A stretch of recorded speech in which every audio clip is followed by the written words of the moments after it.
Welcome to Sleepy Crimes. I am Anna, your host. Tonight, we drift into the shadows of Serhiy Tkach. Imagine, if you will, the city of Simferopol in the year 1980.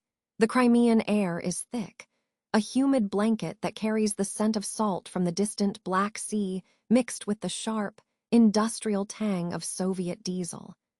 It is a world of gray concrete and rigid lines, where the architecture feels like a physical manifestation of the state's heavy hand. The sun sets slowly here, painting the horizon in shades of bruised purple and dull orange, casting long, distorted shadows across the wide boulevards and the silent, watchful parks. In this twilight of the Soviet era, there is a pervasive sense of order, a belief that the gears of society turn with a predictable, mechanical precision. But beneath this surface of collective calm, a single, dark ripple is about to disturb the water, marking the beginning of a nightmare that would quietly endure for 25 years. Among the crowds of Simferopol walks a man who knows the shape of authority from the inside. Serhiy Tkach is 38 years old, a man of average build with eyes that seem to absorb more light than they reflect. Until recently, he was a cog in the very machine meant to protect the people. He was a police investigator, a man trained in the meticulous art of forensics, a man who understood how to read a crime scene like a map. But that life has fractured. Fired for falsifying evidence, Tkach is a man untethered, simmering with a quiet, toxic resentment. On this particular evening in 1980, he has consumed several bottles of wine, the alcohol fueling a dark fire within him. He is angry at his wife, angry at the world that has rejected his ambitions, and he is looking for a way to exert the control he feels he has lost. He walks through the outskirts of the city, where the streetlights grow sparse, and the sounds of the urban center fade into the rustle of dry grass and the low hum of insects. In the deepening gloom, he encounters a young woman. She is a former schoolmate, a face from a past that seems a lifetime away. They speak for a moment, their breath visible in the cooling night air. The conversation is mundane at first, a ghost of social nicety, but the atmosphere is charged with Tkach's internal volatility. He suggests they walk further into the countryside, away from the prying eyes of the apartment blocks. The earth beneath their feet is uneven, a path of packed dirt and loose gravel that crunches softly under their weight. The air smells of damp pine and wood smoke. As they reach a secluded area, the veneer of civility snaps. Tkach makes a demand, a reach for intimacy that is met with a sharp, instinctive rejection. A slap echoes in the stillness of the trees, a tiny sound that serves as the catalyst for a transformation. The investigator, the man of law, vanishes, replaced by something ancient and predatory. The attack is swift and clinical, executed with the terrifying efficiency of someone who understands exactly how the human body fails. He moves behind her, his hands finding the carotid artery with practiced ease. There is no long struggle, only the frantic, muffled sounds of a life being extinguished against the backdrop of a peaceful Crimean night.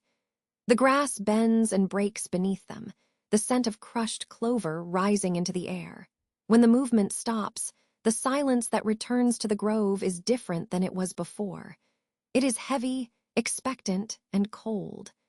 Tkach remains there for a long time, the wine and the adrenaline clouding his mind as he commits his first act of desecration.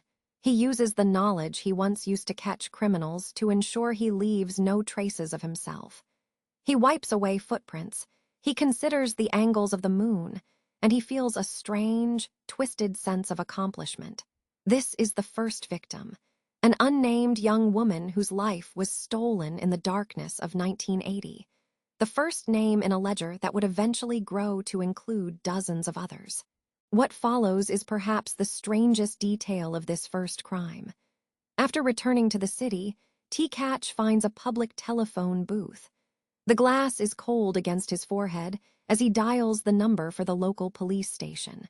He speaks to the officer on duty, his voice steady despite the wine, attempting to report the location of the body. He wants to be known, Yet he wants to remain hidden. But the Soviet bureaucracy is a wall of indifference. The officer at the other end of the line is dismissive, refusing to even identify himself to the caller. Frustrated by the lack of professionalism in the very department he once served, Tkach hangs up. He realizes in that moment that the system is blind. If they will not listen to a confession, they will never find a shadow. He walks back into the night, leaving the booth behind. The body of the young woman lies in the outskirts of Simferopol, a silent witness to the birth of a monster. The authorities would eventually find her, but they would look in all the wrong places, beginning a pattern of incompetence and wrongful accusations that would allow Tkach to vanish into the fabric of everyday life. The first ripple has settled, but the water is no longer clear. This single act in Simferopol was not an ending, but a blueprint. Tkach would soon move, changing cities, changing jobs, and blending into the industrial heartlands of Ukraine. He would carry with him the secret of that night, a dark ember that he would fan into a flame over the next 2.5 decades. As we move forward, remember the silence of that Crimean park. Remember the ignored phone call. The reign of the Pologovsky Maniac has begun, and the shadows are only going to grow longer. For now, let the image of that quiet Soviet night stay with you. Breathe in the cool, salt-tinged air. You are safe, and the journey into the past continues. Sleep well, and we shall move deeper into the mystery in the chapters to come. The first ripple had settled, but the water was no longer clear. In the early 1980s, Serhiy Tkach did not flee into the wilderness like a common fugitive. Instead, he moved deeper into the very machine designed to catch men like him. He migrated from the frozen expanses of Siberia to the industrial heart of Ukraine, settling in the Dnipropetrovsk region in 1982. He carried with him a shadow, but on the surface, he was a man of order and discipline. He was a former investigator, a man who had spent years within the walls of the Novosibirsk police school, learning the delicate, cold science of forensics. He understood the architecture of a crime scene better than the men who would eventually be tasked with finding him. To Tkach, the law was not a moral boundary, but a set of technical limitations he knew exactly how to bypass. He wore his uniform like a second skin, a suit of armor that made him invisible to suspicion, while he studied the world through the eyes of a predator who knew the hunter's every move. Imagine the quiet authority of his workspace. The air would have smelled of old paper, stale tobacco, and the sharp, chemical tang of developing fluid. As a criminal investigator, Tkach was an expert in aerial photography and forensic exhumations. He knew how to map a location with clinical precision, looking down from above to see the escape routes and the blind spots of the land. He spent his days looking at the fingerprints of others, magnifying the tiny loops and whorls that betray a human presence. He understood the low-card exchange principle, the forensic tenet that every contact leaves a trace. He knew that a single strand of hair, a fiber from a coat, or a faint impression in the mud could be a death sentence for a criminal. Most men feared these traces, but Tkach saw them as a checklist. He was not just a killer. He was a janitor of the macabre, someone who knew exactly how to sweep the floor of a crime scene until it was as sterile as a hospital ward. When he stepped out into the damp, gray evenings of the Ukrainian countryside, he brought this professional coldness with him. He often chose locations near the great iron arteries of the country, the railway lines. There is a specific, heavy scent to a train track, the smell of rusted metal, the dry heat of the gravel, and the thick, suffocating aroma of creosote. This dark, oily substance was used to treat the wooden sleepers, and Tkach knew its properties well. He knew that the pungent, chemical stench of fresh tar would overwhelm the sensitive olfactory systems of tracking dogs. After his acts of violence, he would deliberately walk along the rails, stepping where the creosote was thickest. He would watch the police dogs from a distance in later days, knowing they were drowning in a sea of tar, unable to find the scent of the man who had just stood where they were sniffing. He turned the very environment into a shield, using his knowledge of animal behavior and chemistry to vanish into the industrial landscape. His cleaning process was methodical, almost ritualistic in its thoroughness. He did not leave footprints for the investigators to cast in plaster. He knew how to tread on firm ground or wipe away the indentations of his boots, leaving only a smooth, lying surface behind. He was aware of the burgeoning science of biological evidence, and he took extreme care to remove any trace of himself from the bodies of his victims. He would take their jewelry, their notebooks, and even their small makeup kits. To a casual observer, these were merely trophies, but to Tkach, they were pieces of a puzzle he refused to let the police solve. By taking these items, he was removing potential surfaces for fingerprints or DNA. He would retreat to his home, surrounded by these stolen fragments of lives, and meticulously clean them, keeping them as silent witnesses to his perceived brilliance. He operated with the arrogance of a man who believed he was the only true professional in a room full of amateurs. The most chilling aspect of his expertise was his understanding of the psychological pressure placed on his former colleagues. He knew the Soviet and later Ukrainian police systems were driven by a desperate need for results, for closed cases and captured suspects. He intentionally left bodies near major highways and transit hubs. This was a calculated move to shift the focus away from the local community and toward the horizon. He wanted the investigators to believe the killer was a ghost, a transient trucker, or a nameless traveler just passing through on the way to a distant city. He watched from the periphery as his own coworkers chased phantoms. He even leaned into his role as a former investigator to mock the incompetence of the departments he had once served. In his mind, every failure of the police was a personal victory, a confirmation that he was the master of the shadows, far superior to the men who wore the same badge he once held.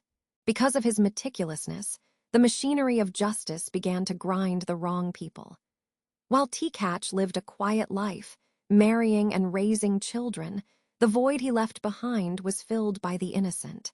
At least 15 men were caught in the gears of his deception, some spending over a decade in prison for crimes they did not commit. One man even took his own life in a prison cell, unable to bear the weight of a false accusation for a crime Tkach had committed with a forensic scientist's precision. Tkach knew this was happening. He saw the headlines. He saw the lives ruined in his wake, and it only fueled his sense of godlike immunity. He was a predator in uniform, protected by the very institution meant to stop him, hiding behind a wall of evidence he had personally dismantled. The investigators were looking for a monster in the woods, never realizing the monster was the man who knew exactly how they would look, where they would step, and what they would find, which was absolutely nothing.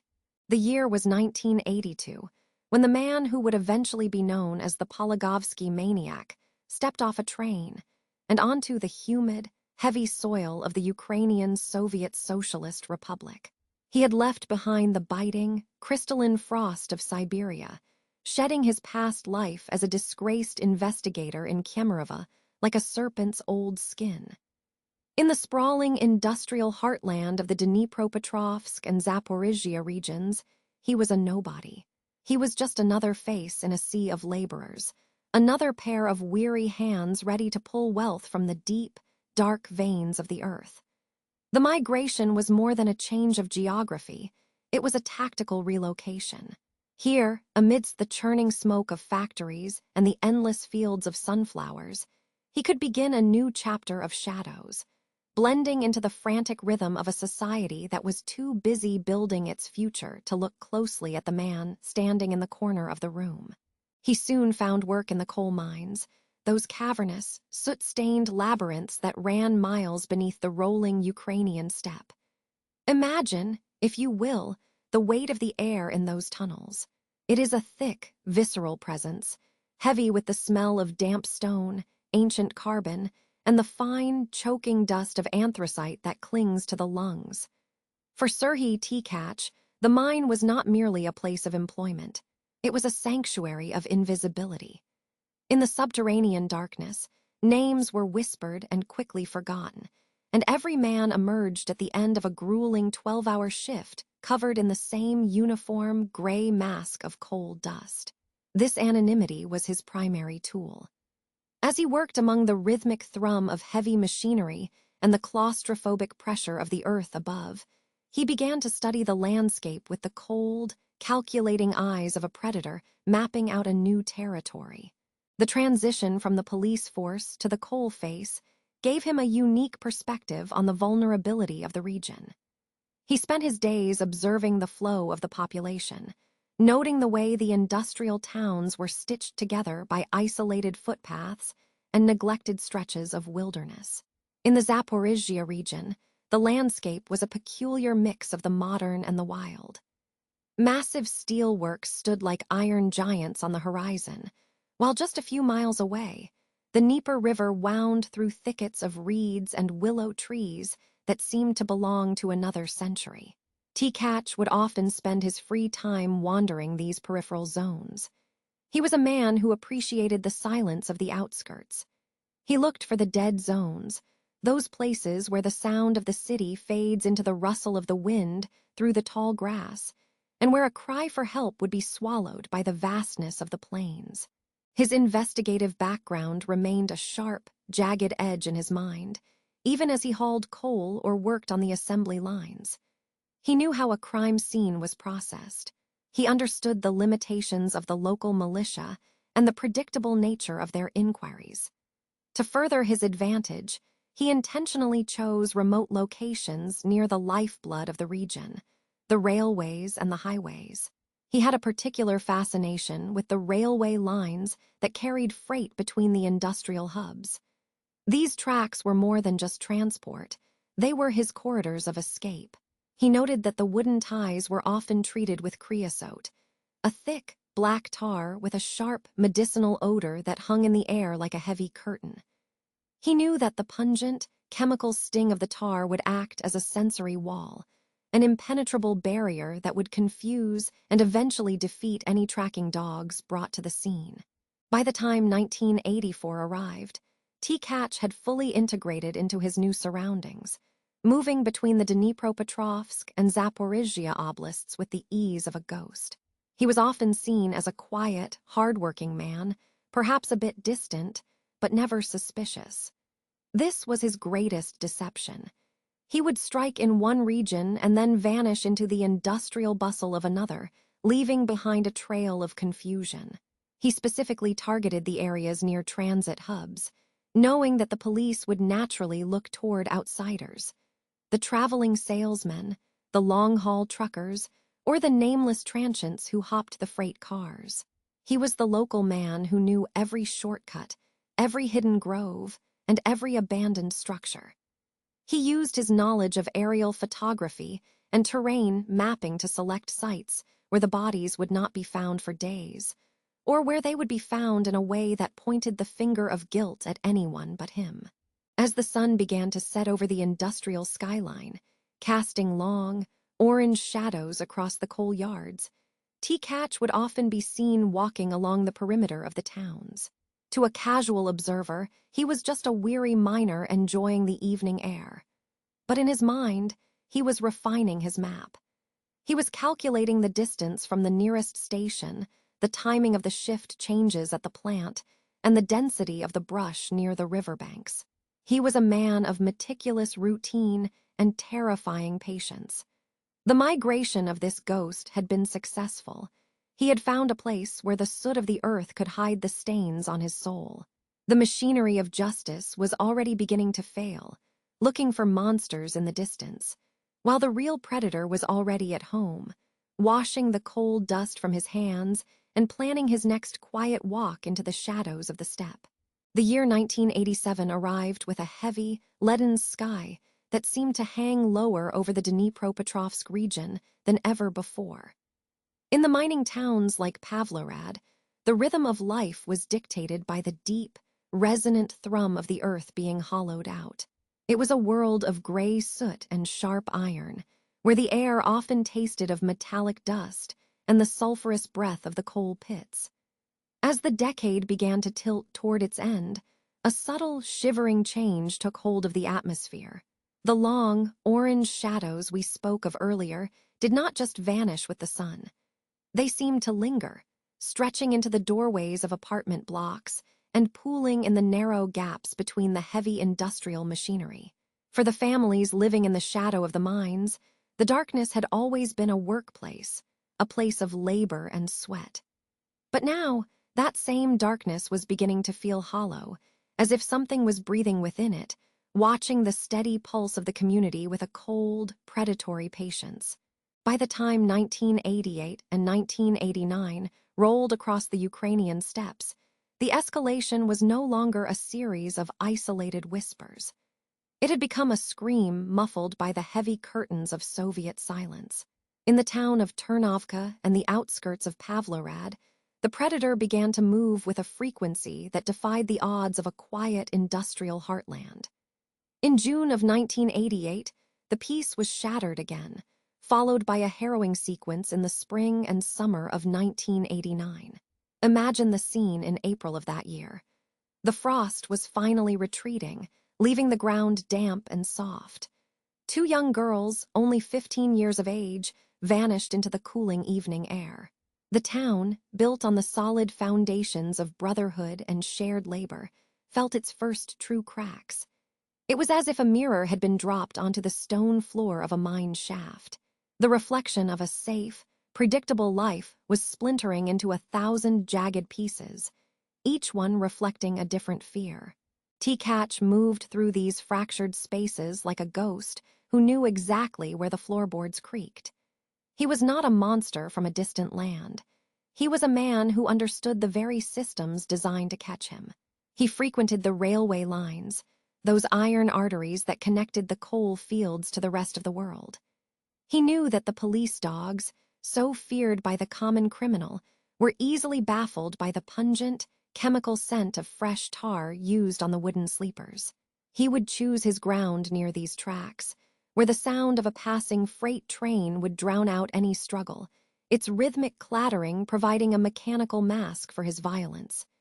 He was meticulous, a student of his own former profession. After each attack, he would carefully remove any trace of himself, erasing his footprints from the coal-dusted earth and taking small trophies, a bit of makeup, a cheap piece of jewelry, as if he were collecting fragments of the lives he had extinguished. The psychological toll on the mining communities was profound and suffocating. These were people who faced death daily in the deep shafts of the earth, men and women who prided themselves on their resilience. Yet this was a different kind of pressure. It was the pressure of the unknown. Mothers began to wait at the school gates long before the final bell rang, their eyes darting toward every passing car and every man walking alone. The playgrounds, once filled with the high-pitched energy of children, grew unnaturally quiet as the sun began its descent. The very architecture of the towns seemed to change. Doors that were once left unlocked during the heat of the summer were now bolted tight with heavy iron latches. Conversations in the communal kitchens of the apartment blocks turned toward the disappearances, voices dropping to a low murmur. They spoke of a shadow man, a phantom who could walk through walls, never realizing that the person they feared might be the same man who stood in line with them at the grocer or nodded to them in the hallway. Perhaps the most tragic element of this trail of broken mirrors was the way the light of justice was being refracted and bent. Because Tkach knew the procedures of the investigators, he remained invisible while others were pulled into the glare of the interrogation room. The pressure on the local police to provide answers in a society that demanded order was immense. In 1989, a man named Vladimir Svetlichny found himself caught in a nightmare that no words can truly capture. After the loss of his own 9-year-old daughter, Olga, the system did not offer him comfort. Instead, it offered him a cell. He was framed for the very crime that had torn his heart out. It was a pattern that would repeat itself 10 times over the years.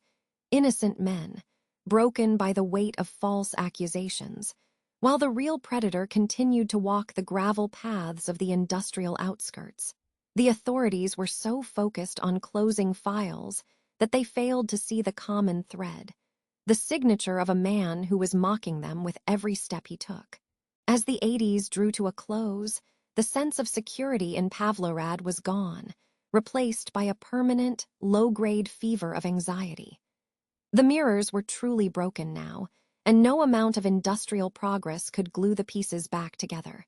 Tkach had effectively paralyzed a region, not just through his actions, but through the silence he left behind. He was a master of the mundane, a man who could blend into the soot and the steam of the factory works until he was nothing more than another silhouette against the darkening sky. The realization was slowly dawning on the more perceptive investigators that they weren't looking for a drifter or a madman from the woods. They were looking for someone who lived among them, someone who understood the law well enough to slip through its fingers like fine, cold dust. The shadow was no longer just outside the window. It was sitting at the table, and the night was only getting deeper. Listen to the wind against the glass, and imagine the quiet streets of a town that has forgotten how to sleep soundly. The shadow of the real killer lengthened across the landscape of the 1980s and 90s, yet the eyes of the law were often focused elsewhere. In the small towns and industrial hubs where Serhiy Tkach committed his atrocities, there was a heavy, suffocating pressure on the local investigators. They were part of a system that demanded results, a system where an unsolved file was not just a failure of justice, but a threat to one's own career. The police force operated under a rigid set of quotas, where the number of closed cases dictated the bonuses and the standing of the officers. In this environment, the truth became secondary to the conviction. The air in those interrogation rooms was thick with the scent of cheap tobacco and the metallic tang of fear. It was here, under the flickering hum of fluorescent lights, that the first innocent lives were systematically dismantled, long before Tkach ever stepped into a courtroom. The methods used to extract confessions were as brutal as they were effective. Investigators employed a range of psychological and physical pressures that would break even the strongest of wills. They used a technique often referred to as the elephant, where a gas mask was placed over a suspect's head, and the air supply was slowly restricted until the person felt the visceral, crushing panic of suffocation. Imagine the darkness inside that mask, the sound of your own frantic heartbeat echoing in the rubber, and the terrifying realization that the people meant to protect you were the ones taking your breath away. Under such duress, many men would have signed anything just to breathe again. They were presented with pre-written confessions, scripts for crimes they had never heard of, and told that their only way out of the pain was to put their names at the bottom of the page. This was the weight of injustice, a machine that cared more for a signature than for the soul of the accused. One of the most heart-wrenching examples of this systemic rot involved a man named Volodymyr Svetlechny. Imagine the devastating grief of losing a daughter, only to find the police turning their gaze upon you. In the year 2000, after his daughter Olga was taken by the monster we now know as Tkach, the authorities decided that Volodymyr was their prime suspect. They did not look for forensic evidence or alternative leads. Instead, they applied their familiar pressure. The weight of the accusation, combined with the unbearable pain of his loss and the psychological torture of the interrogation, drove Volodymyr to a point of no return. In the silence of his holding cell, feeling the world close in and justice slip away, he took his own life. He died a prisoner of a lie, his name tarnished, while the true killer remained free to walk the streets and choose his next victim. This was the ultimate betrayal of the law, a double tragedy that left a family shattered and a murderer emboldened. The cruelty of the system did not stop at adults. In the year 2002, a 14-year-old boy named Yakov Popovich was pulled from his school classroom. He was just a child, a cousin of one of the victims, and he had been the one to find her body under a bridge. Instead of receiving comfort for his trauma, he was treated as a criminal. The police used the same harsh tactics on him that they used on grown men. They shouted, they threatened, and they broke the spirit of a young boy who barely understood the world around him. Yakov was eventually sentenced to 15 years in prison for a crime he did not commit. He spent the remainder of his youth behind bars, surrounded by cold stone and the echoes of a life stolen. Even after Tkach was finally captured and confessed to the murder of Yakov's cousin, the boy remained in prison for years. The system was so slow to admit its mistakes that the innocent continued to pay the price long after the truth was known. Then there was Maxim Dmytrenko, who served 8 years of a life sentence for another of Tkach's crimes. For nearly a decade, he lived within the gray walls of a high-security prison, his name synonymous with a monster's deeds. He missed the turning of the seasons, the milestones of his family, and the simple freedom of a walk in the sun. The evidence that could have cleared him was ignored for years because the case was considered closed. The paperwork was filed, the quota was met, and the authorities were content to let an innocent man rot. It was only through the persistent work of journalists and the eventual, undeniable confessions of Tkach himself that Maxim was finally allowed to walk free in 2012. But how do you return the years stolen? How do you heal the mind from the memory of a cell that was never supposed to be yours? The injustice was not just in the wrongful conviction, but in the institutional apathy that allowed it to persist. Throughout all these trials and all these years of false imprisonment, Serhiy Tkach was watching. Having been a former investigator himself, he understood the incompetence of his peers better than anyone. He watched from the sidelines as innocent men were paraded through courtrooms, feeling a cold, detached amusement. In his mind, every wrongful conviction was a testament to his own superiority. He had mastered the art of leaving no trace, using his knowledge of forensics to stay one step ahead, while the police were busy manufacturing evidence against the easy targets. He knew that as long as they were satisfied with their false confessions, they would never come looking for him. This allowed him to maintain a sense of calm, a terrifying normalcy, even as he planned his next strike.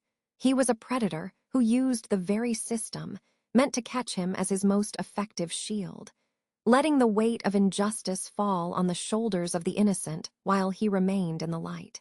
The tragedy of the Tkach case is therefore twofold. There is the horror of the lives he took with his own hands, and the horror of the lives destroyed by the state in his name. At least 15 men were wrongfully jailed over the course of 2.5 decades. Each one of them represents a failure of morality, a moment where the search for truth was abandoned in favor of the ease of a conviction. As we think of these men, we must remember the silence of those prison corridors and the desperation of voices that were never heard. The legal system, which should have been a beacon of hope for the victims, became a second predator, hunting the vulnerable to satisfy its own bureaucratic needs. This is the legacy of the investigation into the Pologovsky Maniac, a reminder that sometimes the shadows within the light are the most dangerous of all. The wind across the Ukrainian steppe carries a particular weight, a density born of thousands of years of shifting empires and silent horizons. In the middle of the 1990s, this wind whispered through the tall, golden grasses of the Dnipropetrovsk region, moving with a rhythm that felt both timeless and deeply troubled. It was a decade of profound transition, a time when the old, rigid structures of the Soviet Union had finally crumbled into dust, leaving behind a landscape that was stretching its limbs in a new, uncertain freedom. But in the long shadows of this political transition, a much darker silence was taking root. This was the silence of the steppe, a quiet so profound that it seemed to swallow the very breath of those who wandered too far from the safety of the village lights. The world was changing, but in the rural outskirts, the earth remained a witness to things that words could not yet describe. Serhiy Tkach was a man who understood the mechanics of this silence better than anyone else. He was not merely a hunter driven by impulse. He was a meticulous student of the aftermath. Before the world would come to know him as the monster of Polowie, he was a man of the law, a former criminal investigator who had spent his professional life peering into the abyss of other people's crimes. He had been trained in the painstaking arts of forensics, taught by the state to see the invisible threads that connect a killer to their victim. He knew how a single strand of hair, a microscopic drop of sweat, or the faint, lingering scent of a floral perfume could lead a pack of determined hounds directly to a man's doorstep. And so, as he moved through the 1990s, he applied this cold, professional logic to his own atrocities, turning the tools of justice into the shields of a predator. When we speak of his forensic signature, we are speaking of a terrifying level of clarity and focus. Tkach did not leave his victims to be found in the state they were taken. He would often spend long, agonizing minutes at the scene of his crimes, his hands steady and his mind focused entirely on the total erasure of his own existence from the environment. He understood that the greatest enemy of a predator in the wild is the scent. A dog's nose is a miracle of biological engineering, capable of picking up the ghost of a human trail hours or even days after the physical body has passed. To counter this, Tkach began a practice of methodically stripping his victims of their clothing.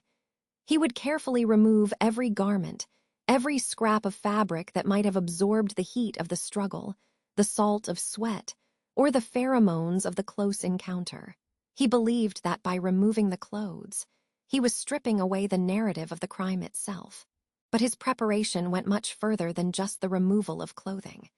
He would meticulously unfasten thin silver necklaces, slide rings from cold fingers, and remove small earrings, ensuring that no piece of metal or jewelry remained on the body. To a seasoned forensic investigator, jewelry is a trap for skin cells, fibers, and fingerprints. To Tkach, it was a liability that had to be managed.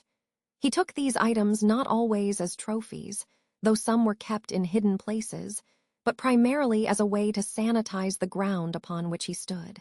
He was treating the crime scene like a laboratory, removing any variable that could be measured or tracked. The fabric held onto the world and its stories. The bare skin, he believed, belonged only to the indifferent earth, offering no grip for the investigators who would inevitably arrive with their magnifying glasses and their questions. There is a specific, haunting image of the police dogs being brought to these sites during those humid summer nights. These were highly trained animals, the pride of the local militia, their ears alert and their wet noses pressed deep into the damp soil. But time and time again, the dogs would circle the area, their tails lowering in a state of visible confusion. They would catch a faint trail, only for it to vanish abruptly into the acrid, biting smell of industrial tar. Tkach, utilizing his intimate knowledge of the local infrastructure, would often choose locations near the sprawling railway lines. In those years, the wooden railway sleepers were heavily treated with fresh, viscous tar to prevent rot in the marshy ground.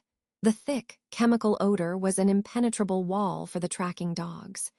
It masked everything, leaving the handlers to pull at the leather leashes in frustration while the killer potentially watched from the periphery, a ghost hidden in the tall weeds. The mid-90s in Ukraine were a period of profound social exhaustion and systemic fragility. The police forces were chronically underfunded. Their records were often kept on yellowing, crumbling paper, and the sheer vastness of the steppe provided 10,000 hiding places for a man who knew how to look for them. Tkach thrived in this atmosphere of neglect and transition. He was a phantom built from the very protocols that were originally designed to catch men like him. Every time he removed a victim's shoes or tossed a small piece of jewelry into the deep, dark brush, he was rewriting the rules of the hunt. He knew that if there was no scent to follow, there was no path that could lead back to his front door. He lived comfortably in the gaps between the evidence, a man who had mastered the art of being nothing at all while the world around him searched for a monster they couldn't see. This was the true tragedy of the silence of the steppe. For every young girl who went missing between the ages of 8 and 18, there was a void where a trail should have been.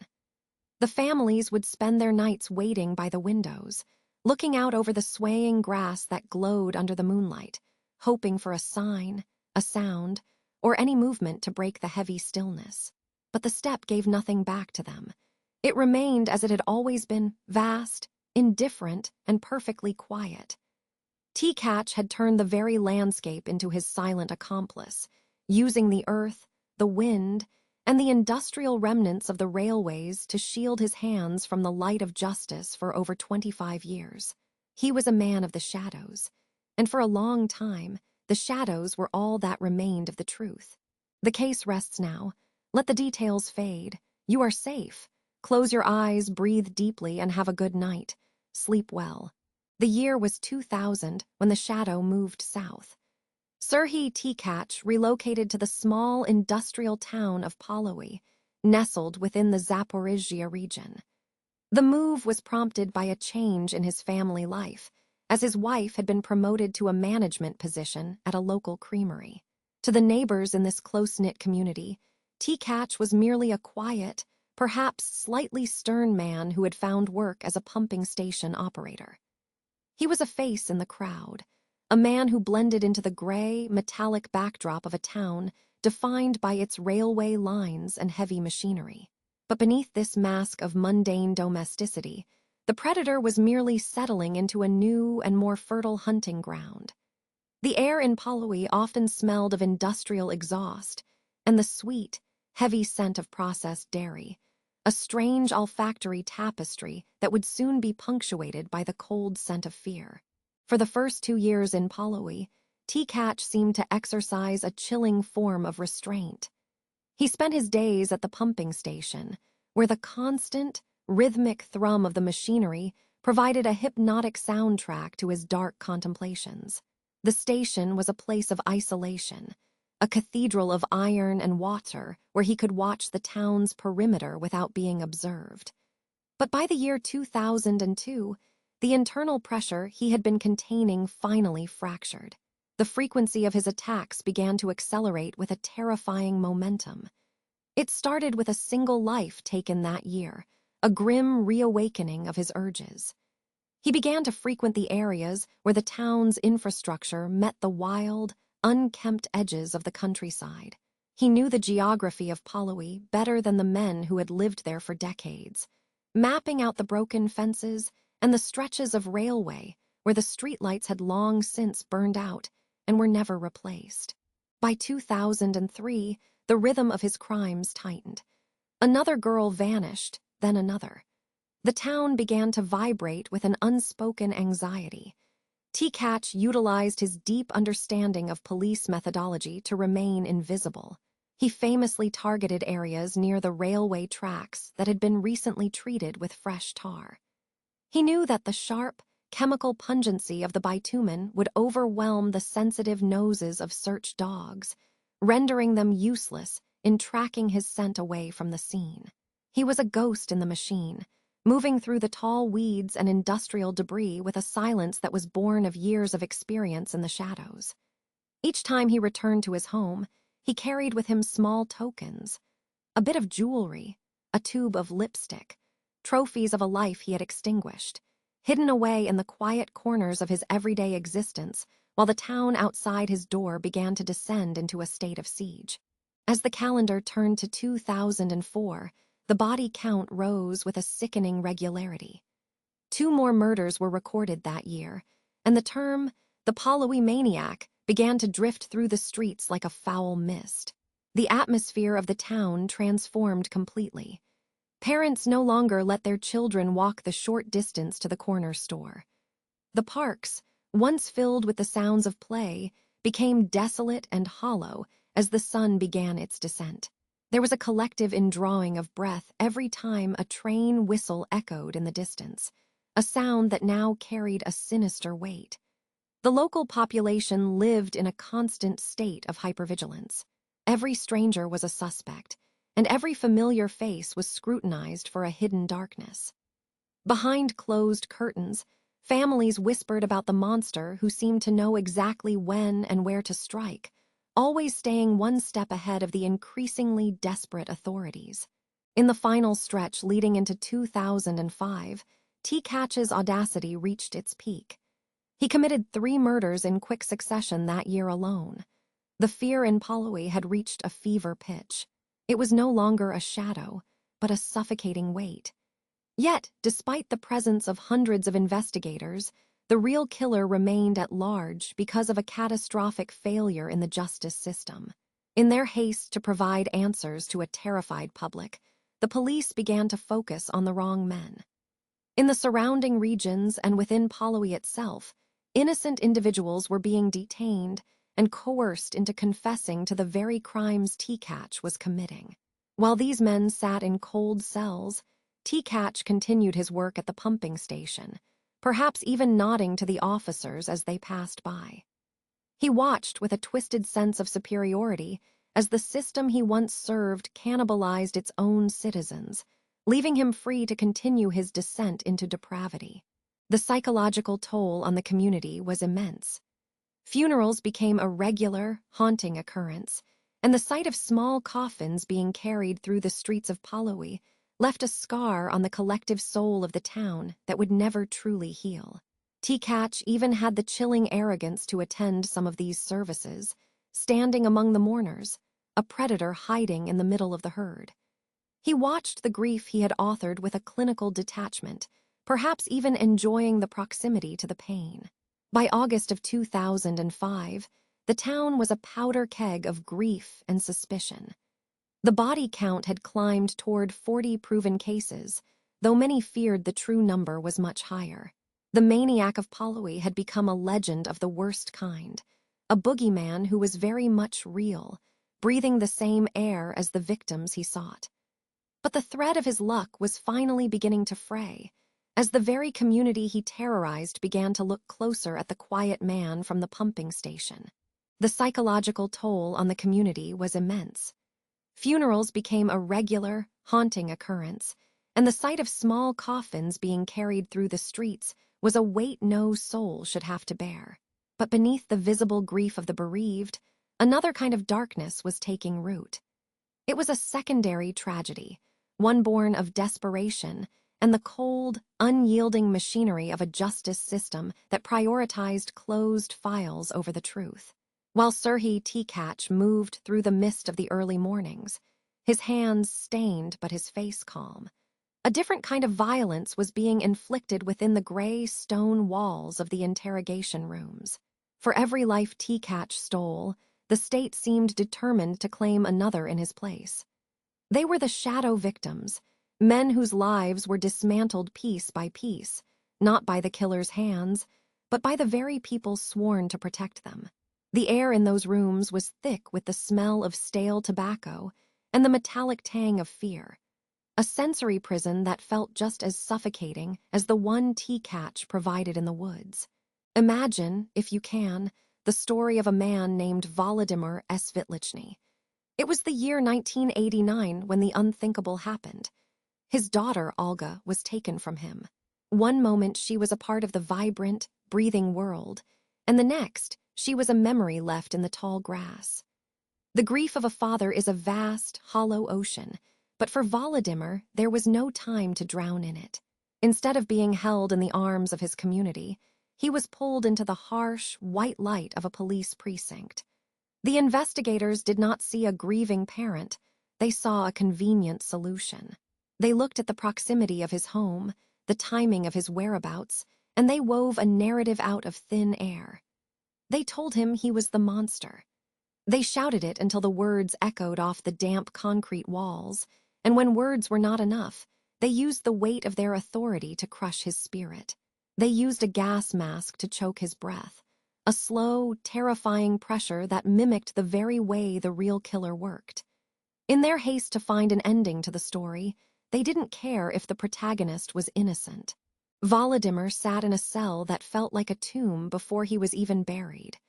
The silence of the night was broken only by the rhythmic dripping of a leaky pipe and the distant, heavy clanging of iron doors. He was a man who had lost everything, his child, his reputation, and his freedom.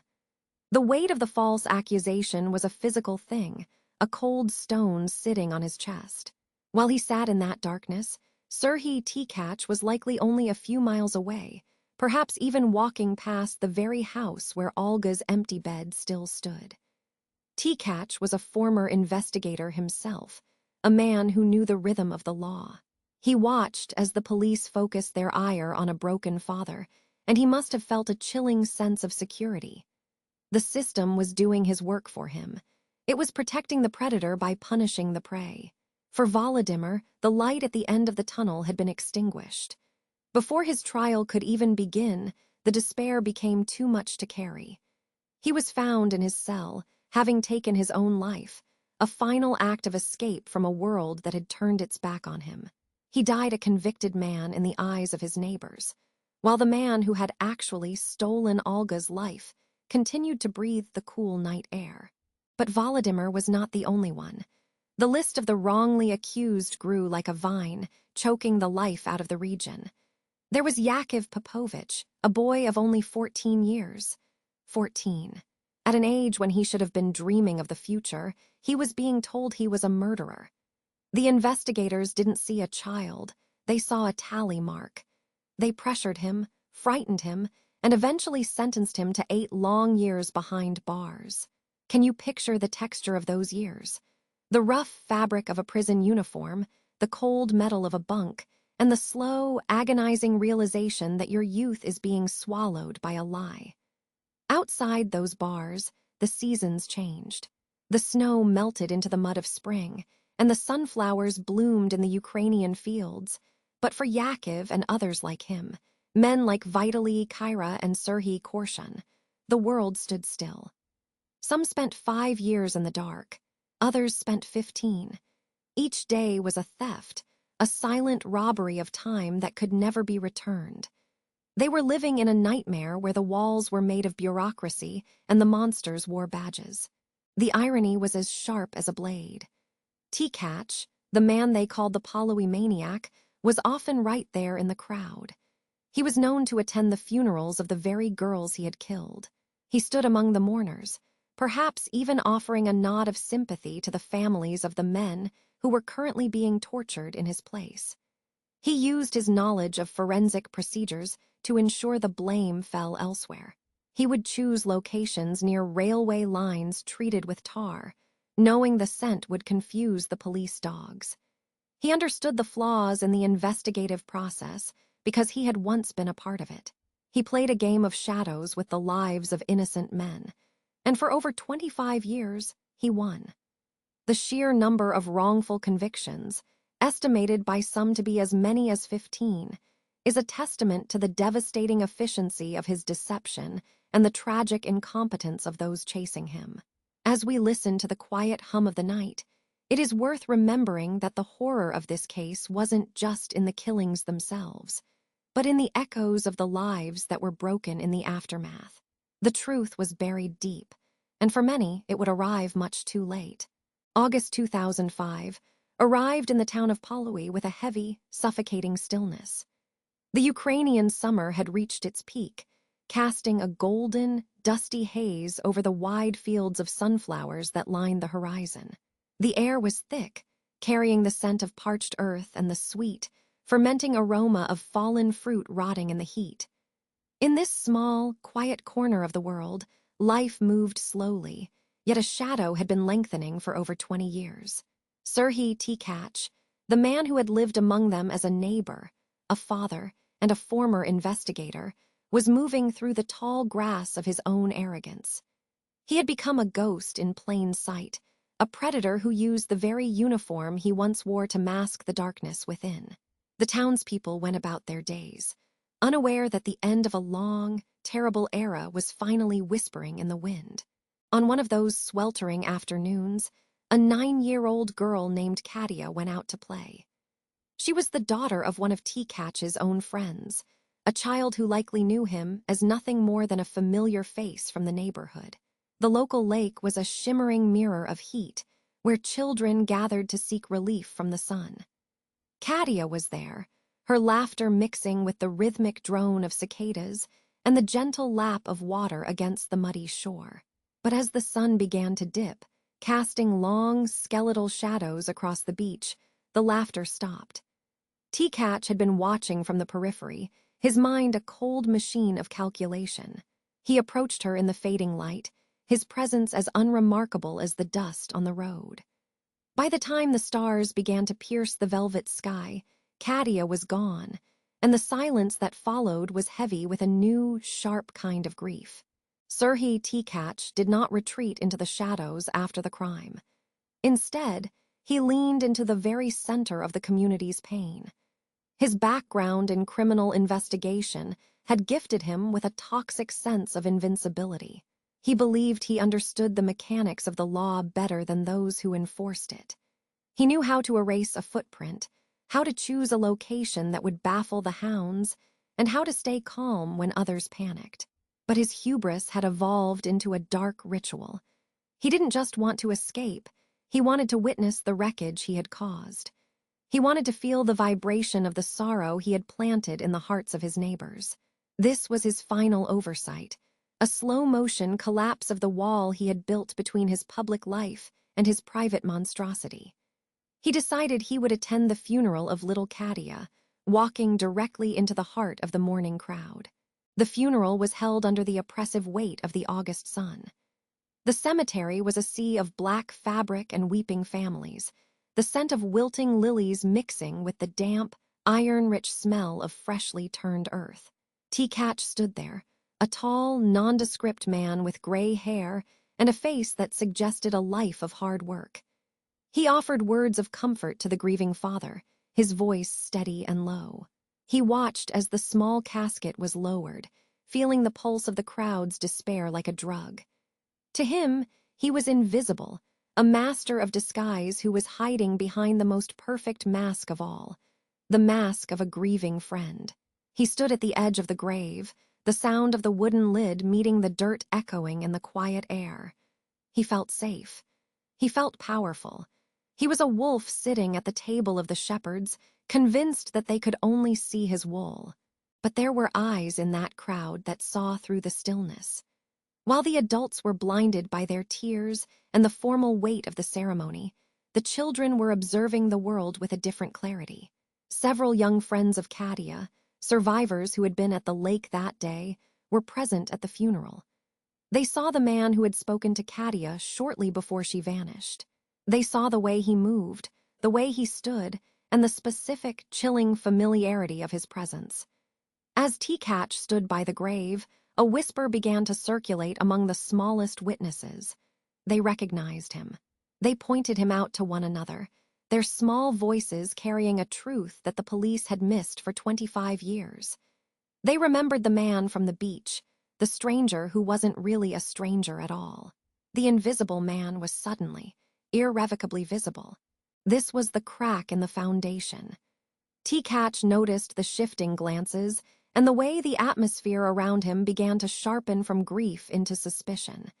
He left the funeral quickly, retreating to his home, but the thread had been pulled.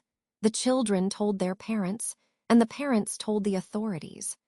For the first time in over 2 decades, the police weren't looking for a drifter or a faceless boogeyman. They were looking for the man who had been standing right next to them. On the 30th of August, 2005, the heavy doors of his house were finally breached. The hunter had become the hunted, captured not by a complex forensic web, but by the simple, honest memory of children who refused to let a monster hide in the light. The long night of the Pologovsky Maniac was finally drawing to its inevitable, quiet close. The suspicion that had begun as a whisper in Pologovsky soon became a roar that Serhiy Tkach could no longer ignore. In the sweltering heat of August, 2005, the air was thick with the scent of pine and heavy collective grief. Tkach had made a fatal mistake, a rare lapse in the cold calculation that had defined his life for 25 years. He had attended the funeral of a 9-year-old girl named Alha, a child whose life he had stolen days before. He stood among the mourners, a graying man with an unremarkable face. But several young witnesses pointed him out, identifying him as the man they had seen with Alha shortly before she vanished. When the police arrived at his door, there was no struggle. As the handcuffs clicked shut, it marked the end of his shadow reign. The interrogation room was a windowless box, illuminated by a single overhead light that cast long shadows against the walls. The air was stale, smelling of old cigarettes and fear. Serhiy Tkach sat at the wooden table, his posture as straight as the day he had worn a police uniform himself. To the investigators, he did not look like the monster they had been hunting. He looked like a retired civil servant. But as the questioning began, the mask of the ordinary man dissolved, revealing something clinical. He did not wait for them to present evidence. Instead, he leaned forward, his eyes bright with an unsettling intelligence, and began to speak. His voice was a soft, rhythmic drone, designed to lull his listeners into a state of hypnotic unease. He was no longer a suspect, he was a lecturer. What followed was a confession that would haunt the investigators forever. Tkach did not just admit to the murder in Polowie. He began to recite a litany of names and locations that spanned over 2 decades. He spoke of his first crime in 1980, and then he moved through the years with the precision of a bookkeeper. One by one, he laid out the fates of young women in Dnipropetrovsk and Zaporizhia. The investigators watched in silence as the number of victims climbed past 30. Each story was delivered with a terrifying lack of emotion, as if he were describing the mechanical workings of a clock. He remembered the color of their clothing and the exact time of day. The sheer volume of his memory was a testament to how deeply he had lived within his own darkness. The most chilling aspect was the pride he took in his professional background. As a former police forensic expert, Tkach knew exactly how the system functioned, and he took pleasure in explaining how he used that knowledge to stay hidden. He mocked the incompetence of his former colleagues, pointing out the flaws that had allowed 15 innocent men to be sent to prison for his crimes. He described how he would walk along railway lines treated with tar, knowing the scent would confuse the police dogs. He explained how he had meticulously cleaned his crime scenes, removing biological traces and erasing his footprints with a practiced hand. He had even stood at the edges of his own crime scenes, watching the investigators work, sometimes offering his professional opinion. He viewed the 25-year pursuit as a game of chess, where he was always 3 moves ahead of the law. When the tally of his victims reached 37, the number for which he would eventually be convicted, Tkach paused, a thin smile touching his lips. He told the investigators that 37 was merely the beginning, a fraction of his true legacy. He claimed the real number was over 100. The confession of 100 sent a wave of cold through the station. It meant that for every crime the police knew about, there were 2 more hidden in the forgotten corners of the countryside. He spoke of the 100 as a dark achievement that placed him beyond ordinary understanding. He relished the horror on the faces of the men across from him, feeding off their realization that they had been blind for so long. He was a phantom who used the law to facilitate a massacre. As the night bled into the early hours, the atmosphere in the room became unbearable. Tkach remained tireless, his voice never wavering as he detailed his path of destruction. He demanded the death penalty as a final act of defiance, knowing the law had since abolished the practice. He wanted the ultimate punishment to match the ultimate nature of his crimes. The investigators, hollowed out by his words, could only watch as this unremarkable man dismantled the peace of a nation with a few hours of quiet conversation. The silence that fell when he finished was not one of relief, but of profound darkness. The truth had been revealed, but it offered no comfort. It only left the chilling image of a man who had mastered the art of disappearance, leaving behind 100 shadows that would never rest. The courtroom in Dnipropetrovsk was filled with a leaden silence as the proceedings drew to their inevitable close in the waning days of December, 2008. Outside, the air was bitter and sharp, But inside, the atmosphere was thick with the suffocating weight of 25 years of unanswered questions. Serhiy Tkach sat within his reinforced glass enclosure, a cage that seemed far too small to contain the magnitude of the darkness he had unleashed. He did not look like a monster from a folklore tale. He looked like a tired, aging man with spectacles perched on his nose, yet his eyes remained as cold and unyielding as the winter frost. When the judge began to read the verdict, the room held its collective breath.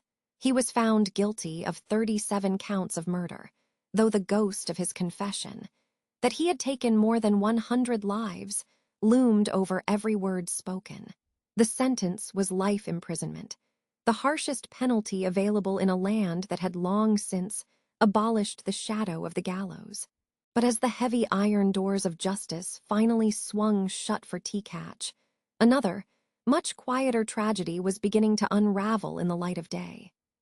For over 2 decades, while Tkach had utilized his knowledge as a former police investigator to scrub crime scenes and vanish into the mist, the system had been hungry for scapegoats. We must pause here to think of the men who sat in small, damp cells for crimes they did not commit. At least 10 innocent souls were caught in the gears of a broken machine, forced into confessions by the very authorities who should have protected them. There was Volodymyr Svitlichny, a man so broken by the false accusation of harming his own daughter that he took his own life in a prison cell in 1989. There was Yakov Popovich, who was a mere boy of 14 when he was snatched from his childhood and cast into a world of concrete and bars, where he would remain for 8 long, stolen years. Perhaps the most haunting story of the aftermath is that of Maxim Dmytrenko. He was arrested in 2004, just a year before Tkach was finally apprehended, even after Tkach had confessed in vivid, agonizing detail to the specific murder Maxim was accused of. The legal system refused to turn its heavy wheels. Maxim remained in a cage for 7 years, 6 of which were served after the real killer had already been identified. Imagine the silence of those nights, knowing the truth was out there but finding no one willing to hear it. It was not until March 2012 that the gates finally opened for him. He stepped out into a world that had moved on without him. His youth evaporated, his spirit weathered by the salt of 1,000 injustices. The exoneration of these men was a victory, but it was a hollow one, draped in the realization that while they suffered, Tkach had been free to continue his walk through the shadows. In the years following his sentencing, Tkach was moved to Zhytomyr Prison No. 8, a high-security colony where the walls are thick and the days are measured in the rhythm of echoing footsteps. It was here that the story took its most surreal turn. Despite the horror of his deeds, Tkach found a strange sort of domesticity. A young woman named Alina, who was barely 24 years old, young enough to have been one of his victims in another life, became infatuated with him after seeing his face in the news. In 2015, within the sterile confines of the prison, they were married. They were granted conjugal visits, a rite that resulted in the birth of a daughter named Elizaveta. It is a chilling thought to imagine a man who destroyed so many families starting one of his own behind bars, his life continuing in a grotesque parody of normalcy, while his victims remained forever frozen in time. But time, eventually, claims all things. By the summer of 2018, the strange bond between the killer and his young wife began to fray. Alina stopped her visits, and the letters that had once sustained his ego ceased to arrive. The prison officials noted a decline in his health, a slow flickering out of a flame that had burned with such malevolence for so long. On the 4th of November, 2018, Serhiy Tkach passed away. The official cause was heart failure, though some in the prison whispered that he died of a broken heart when his wife finally abandoned him. He was 66 years old. There was no grand funeral, no mourners to weep for his departure. He was buried by the state in an unmarked grave, his name eventually to be swallowed by the earth, just as he had tried to swallow the lives of so many others. The legacy of the Pologovsky Maniac is a tapestry of grief, but it is also a reminder of the resilience of the truth. Though it took decades, and though the cost was unimaginably high, the light eventually found its way into the dark corners where he hid. Today, the towns of Polowy and Pavlorad are quiet. The railway lines where he once waited are just steel and timber now, devoid of his presence.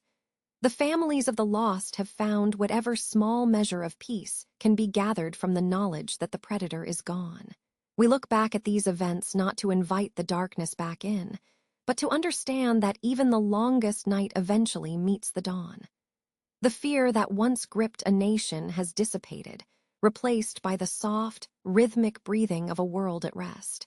As you lie there now, feel the safety of your own surroundings.